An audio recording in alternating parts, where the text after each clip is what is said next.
Halo Sobat Nusantara, kembali lagi di Nusantara Punya Cerita. Setelah minggu lalu kita telah membahas mengenai nilai-nilai dasar bela negara.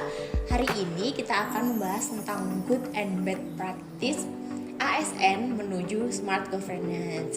Nah, untuk kesempatan kali ini saya ditemani oleh dua orang teman saya yang bisa diajak diskusi. Ini ada Ibu Nurhaliza dan juga Ibu Listio. Halo. Selamat datang. Gimana kabarnya hari ini? Alhamdulillah sehat. Oke, jadi diskusi kita hari ini tuh mengenai good and bad practice ASN menuju smart governance. Nah, seperti yang kita tahu nih ya, kalau kita bahas good and bad practice menuju smart governance ini, kalau dalam konteks manajemen ASN, smart governance ini kan sangat erat ya kaitannya dengan sistem merit dan juga profesionalisme. Nah, profesionalisme ASN sendiri itu didasarkan pada kompetensi, integritas, akuntabilitas, dan sehingga mewujudkan birokrasi yang berkinerja tinggi. Nah, aku mau nanya nih sama Kak Liza. Iya. Nah, menurut kakak nih gimana sih penerapan good practice menuju smart governance ini? Salah satu contoh good practice yang nyata itu adalah digitalisasi dalam pelayanan publik. Nah, salah satunya itu layanan dalam hal membayar pajak. Oh iya, betul sekali. Iya, jadi sekarang itu kita kan selalunya tuh bayar pajak ke kantornya, kita harus antri lagi ini. Nah, itu tidak perlu. Jadi kita tinggal membayar pajak melalui aplikasi. Jadi di mana aja kita bisa membayar pajak. Betul. Dan misalkan itu saya pernah membayar pajak kendaraan. Jadi saya itu tinggal buka aplikasi Samsat. Oh ya. Betul. Dan itu juga dalam pelayanannya itu sudah ada transparansi biaya yang harus kita bayarkan dalam aplikasi. Oh iya betul. Salah satunya adalah contoh pelayanan pajak ya teman-teman. Seperti juga contohnya itu dalam pembuatan paspor. Nah, dalam pembuatan paspor ini kita juga bisa pakai aplikasi kan ya, kita daftar secara online. Terus pembayarannya pun bisa kita langsung bayar gitu kan setelah selesai pendaftaran. Jadi kita datang tinggal foto. Jadi itu terbebas dari yang namanya pungli. Nah, kalau dari Mbak Listi sendiri nih, gimana coba pendapatnya?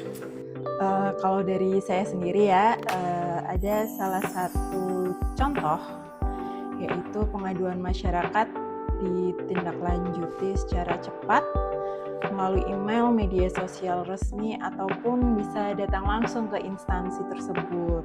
Nah, kalau misal contoh realnya ya Mbak ya, berdasarkan pengalaman saya di kampus Politeknik Negeri Nunukan sendiri, jadi pernah ada kasus di mana ada surat palsu yang beredar.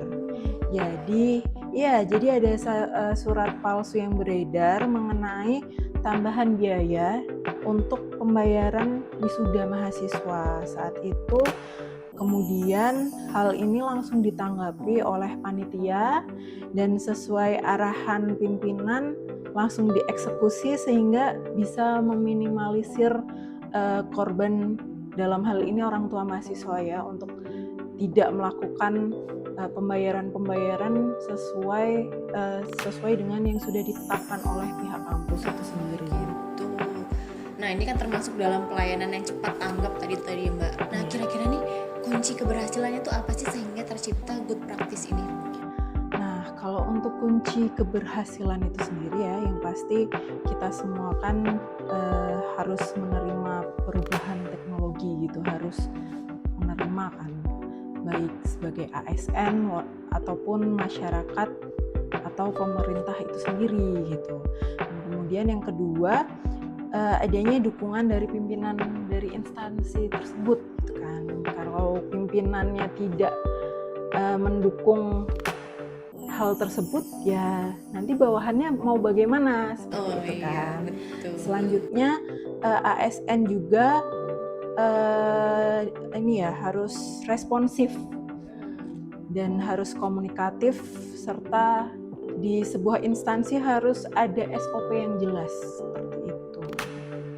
Oke, selain itu juga yang dikatakan tadi dapat menerima perubahan teknologi, itu kita harus adanya budaya berakhlak. Iya, khususnya nilai akuntabel, kompeten, dan kolaboratif.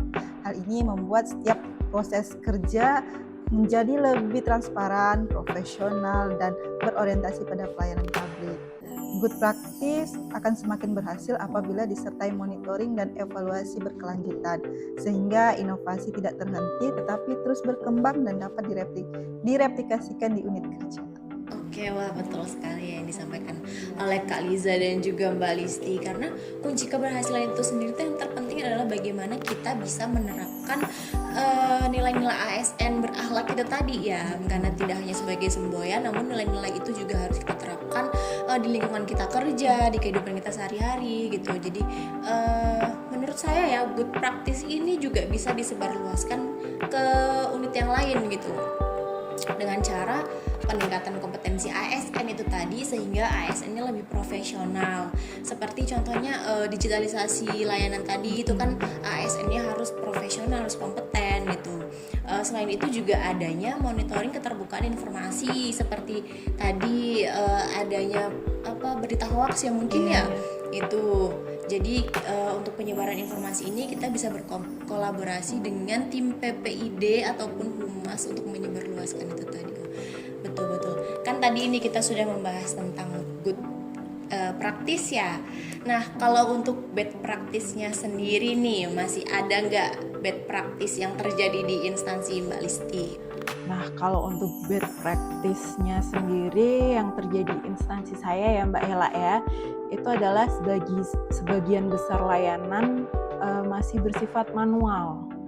Lalu untuk seperti berkas-berkas menumpuk, proses layanan masih cenderung lama, lalu dan hal ini kan membuat rawan kesalahan gitu ya. Contohnya layanan perpustakaan dan layanan arsip yang masih manual, seperti itu.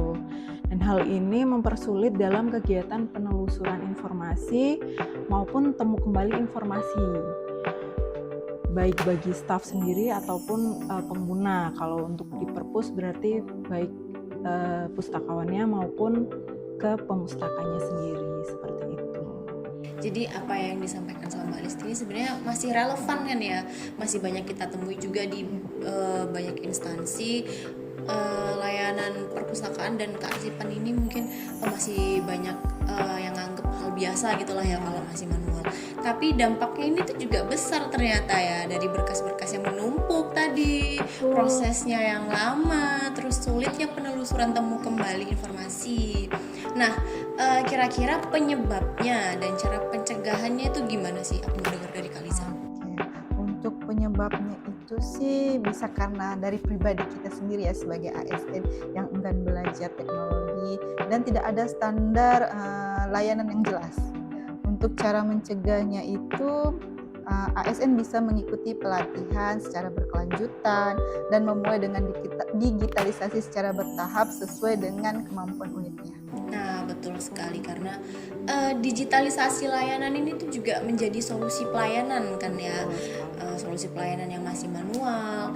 Dan tapi perlu kita tekankan juga ya teman-teman, digitalisasi itu tidak harus langsung besar atau kompleks gitu. Yang paling penting itu adalah bagaimana kita memulainya, komitmen untuk memulai. Jadi nggak apa-apa kalau misalnya masih memulai sedikit dulu atau semi digital gitu, itu nggak apa-apa.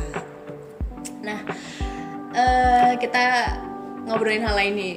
Kalau ada salah satu ASN di instansi Kaliza yang terlambat datang ke kantor, terus dari hal itu terjadi praktik titip menitip presensi nih, apakah hal tersebut ini bisa dikatakan dalam bad practice menuju smart governance? Ini gimana menurut kakak? Saya ya, iya termasuk bad practice. Kalau menurut saya sendiri itu termasuk bad practice ya, karena terlambat lalu titip presensi mungkin itu terlihat sebagai hal yang disepelekan oleh berbagai macam ini ya, staff-staff yang ada gitu. Tapi ini adalah bentuk memanipulasi sistem itu sendiri gitu. Karena kan kita tahu sendiri sekarang presensi tinggal pakai internet, ada aplikasi yang harus terhubung dengan GPS itu sendiri, lalu nanti bisa titip absen, presensi ke teman-temannya seperti itu.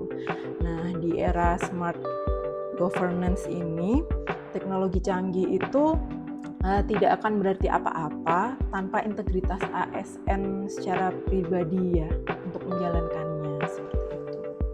Oke, jadi kalau kita cermatin ya, praktik terlambat lalu menitip presensi itu tuh sebenarnya nggak muncul begitu aja gitu kan. Sebenarnya penyebab utamanya tuh bukan dari teknologi itu sendiri, melainkan dari pribadinya dan individunya. Jadi di mana pola pikir dan juga budaya kerjanya itu masih belum sepenuhnya diterapkan gitu kan. Karena selain itu tuh kita selain kecanggihan teknologi juga kita perlu adanya etika menggunakan teknologi, jadi kita harus bijak. Oke, nah untuk pencegahan dan alternatifnya sendiri itu gimana menurut? Menurut saya yang tadi yang dikatakan itu harus dari kesadaran kita ya. Jadi membangun budaya integritas hadir tepat waktu itu adalah tanggung jawab kita sebagai ASN melalui pendekatan manajerial, bukan hanya memberikan hukuman, tapi bentuknya berupa teguran, pembinaan, lalu evaluasi kinerja. Betul. Karena itu sebenarnya kesadaran diri juga ya, karena presensi itu bukan cuma sekedar formalitas administrasi saja, tapi juga itu tanggung jawab. Karena ada di nilai-nilai ASN berakhlak itu termasuk kita akuntabel gitu kan. Tanggung jawab.